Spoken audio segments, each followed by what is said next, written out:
I love historic Sandy. It's a small community still. I describe it to people as a small community surrounded by a metropolis, all this other stuff.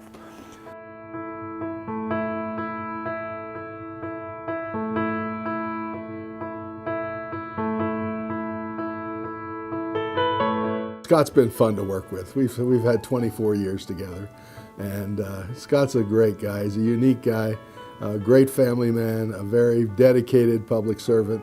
It's the 28 years he spent in Sandy, he's made a huge difference. And it's just good there's people like him that want to do things in the city and community service, because I'm afraid I'm not like that. He's the one that does that kind of stuff, and I just support him. Probably the most consistent, fond memories that I have of my dad is that he's your rock. And it doesn't matter what you're experiencing or how far away you are, Dad can always help. If you know my dad, you know he's hilarious. My dad's the funniest person I know. And it's like my mission in life to try to get him to laugh really hard. My father was the most dedicated as far as sports goes. He was the most dedicated person to have active in sporting for all of us kids. We never felt like he didn't have time for us. I always remember him always being there. Just one thing about my dad is that he's happy when his kids are happy. So that's what I remember growing up, is just him doing things to make us happy. Scott is perceived as a big, strong, tough guy. And he is in a way, but he has a tender heart. He cares deeply for people. I first met Scott Cowdell when I was in high school. And I saw this great big guy walking up to these two other guys, and everybody said there was going to be a fight. And so I just kind of turned around and looked over there, and he picked up these two guys, because you know how big he is, and he just kind of chucked them in the air. And I asked this girl, well, why did he do that? And they said, because they touched his car. That was my introduction to Scott Cowdell. I'll tell you that Scott is like the world's best dad. My most fondest memories of my dad usually involve my son. Ethan had a little tractor, and he would help my dad out in the yard, following him around with the tractor. My dad was never bothered by it. He loved his time with Ethan and still loves his time with Ethan. My dad's been on the city council really ever since I can remember. He was sworn in for his first term when I was 8 years old. We don't plan things with other people. We don't go out to dinner with other people. We do it with our family. When we get done with the game on Saturdays or meet on Saturdays, it was always Hardee's. We always stopped at Hardee's. I got a double cheese or a bacon cheeseburger combo meal from Hardee's. The thing about Scott is I always felt he put family first, and Betty, number one. They're a great partnership. It's just a great marriage, and a great supportive of each other. And I've always said, like my wife, the power behind any of us in elected office is our spouses who sacrifice a lot. And Betty's done that, and the kids have been very supportive. He's raised a great family. He's been so instrumental in doing everything he can for historic Sandy. So I was a cheerleader in high school, and my dad was the only dad that came to every single game, and my friends, all the other cheerleaders, got to a point where if my dad was a few minutes late, they were all, where's your dad? They asked more about my dad and looked more for my dad than they did their dad. When we were young and had all those children, he'd come home from work and he would just take over. He would be on the floor and everybody would be riding on his back, and I could make dinner. My real introduction to Scott was when he came to my home to tell me not to run for office. And he told me how terrible it would be. And my husband just looked at me like, you gotta do what you gotta do, and so I did run. I can't imagine having better parents than I've got, and they've raised kids that are close. My siblings are all my best friends. The really great thing for me is I haven't had to cook on Tuesday for 28 years. And so that's been really nice. He bought every single one of us on our 16th birthday. He'd buy us cars that we had to, obviously we had to do extra things to earn them. But every single, well, except for my sister Elizabeth, she got a baby grand piano. I got a piano, and so we always said that the car that I got had 3 wheels and 3 pedals. And they had 6 of us, and they did everything, and they were so supportive, and they were always there, and I honestly have no idea how they did it all. I remember yesterday, looking back, it doesn't seem so far away. Remember yesterday, when it was alright, alright. I remember yesterday, the good times and the friends we made. I remember yesterday, and it was alright, alright. I remember yesterday, looking back, it doesn't seem so far away. Remember yesterday, and it was alright, alright. I remember yesterday, the good times and the friends we made. I remember yesterday, when it was alright, alright. Alright, alright, alright. I remember yesterday.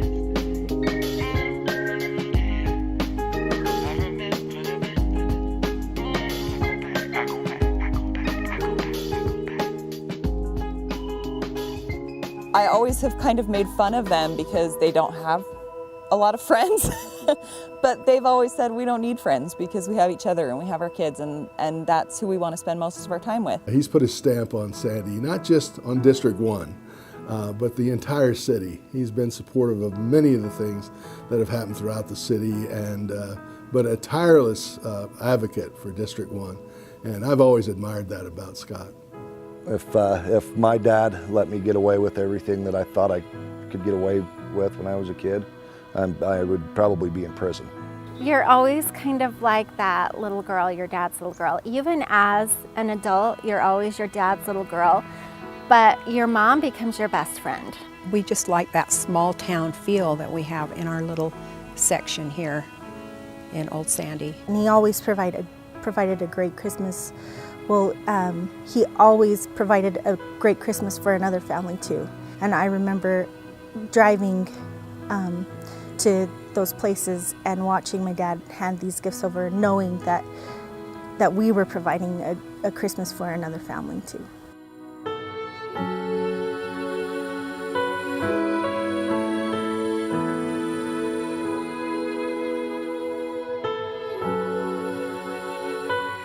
But it was the right thing to do because then I got to meet Scott even better and know what kind of a man he was. I love Linda. She has always been very supportive of me and what we've done, and I've tried to be very supportive of her and what she's done. On purpose, over these decades, we have not named buildings or parks or pavilions or roads after any of our leaders. Just because we didn't want it to create contention or feelings of jealousy or concern in any way. But when that park was being built over there, right in the middle of historic Sandy, and Scott had been pushing for more parks in the historic Sandy area, the mayor came to me. It was his idea, Mayor Dolan's, and he says, "What would you think if we named that park after Scott Cowdell?" And I thought, oh man, what could be more appropriate right there in his area where he's worked so hard.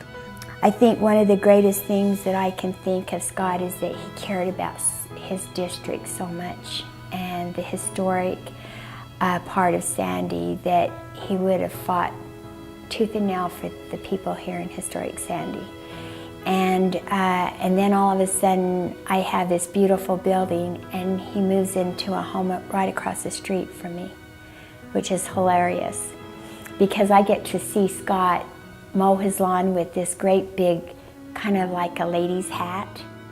And I get to watch him in shorts, and it's hilarious because his legs are so white. Sometimes if things didn't go his way, he might be a little ruffled, And he came home one night, more than once, and told me that him and the mayor really got into it. And they had this big argument, and they were yelling at each other. That I used to be a fighter, and I used to tour the road, and I think it might be better if that's all that you know. I was just, oh, you yelled at the mayor? And he said, yeah, I yelled at him and he yelled at me. And then the next week when he went, I said, well, how was it with the mayor? And he said, oh, we made up. So they always made up after, but he loves people that he works with. Oh, I remember having a few rounds with Scott. We're a lot alike in many ways. So we've raised our voice a time or two, but we know we love each other, we know we care about each other. And it's 2 or 3 times I've seen Scott and the mayor go at each other, verbally in a meeting, and it kind of shocks everybody. So I sit in these fields and remember, and I stare at the ground and I wonder. Me and Tom, I think we have kind of similar personalities in the fact that we are set on certain things that we want to see done. And sometimes those two opinions didn't match up, and we would fight it out, and argue back and forth. And we're passionate about the things we do, so we are friends. I admire him greatly, and I have for a long, long time, even before I was elected, when he was there before I was. And even when he gets really passionate on something, he'll come back the next week and kind of be a level head. And I'm sure that Betty's a big part of that. I'm sure she knows she married a racehorse. Hey, some people refer to this in the neighborhood as the hangar. Well, we get by now, we're standing in line by this railroad sign, and now she's dancing around by some lonely soul. I like the visual arts, and I bought most of them at estate sales and auctions and the DI and Savers. And I didn't want to see them be burned or destroyed because they really are pretty good artwork. This is from the groundbreaking ceremony for the new Mount Jordan Middle School. Hasn't been started for a while.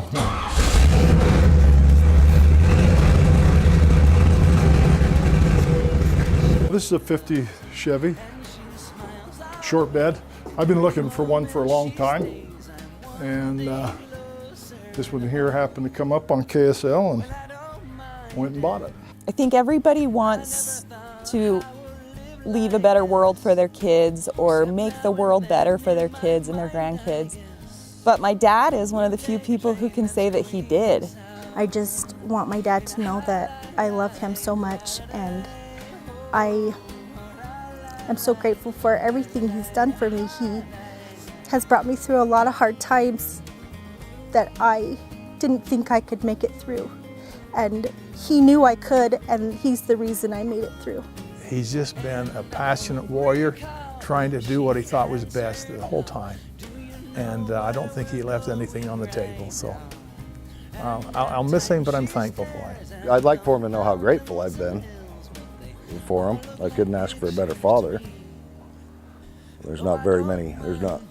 In my opinion, there's not a better father, or there's not a better father figure, better person that I'd choose to be a father than him. I have been very lucky. I've been very honored to work with Scott, and I'm going to miss him. I'm so sorry. Just that I love him, and that I'm thankful for him, and I'm grateful for all of the memories that he provided for me as a child and all of the memories that he's providing for my own children. I hope someday my kids will look back and feel about me the way that I feel about my mom and my dad. I just want to tell you I love you, Dad. I just want you to know how much I love you and how proud I am for all your years of service on the City Council and for being the great dad that you are and the great husband. You're just the best. You're my better half. Love you always. Bye. Oh my gosh, I can't believe I said goodbye. Where am I going? Oh, we're going to miss him. We're going to miss him a lot. He's been a real asset to this community. He's also a very stabilizing force, and I tease about this. I have Democrats on the council that are far more conservative than most Republicans I know.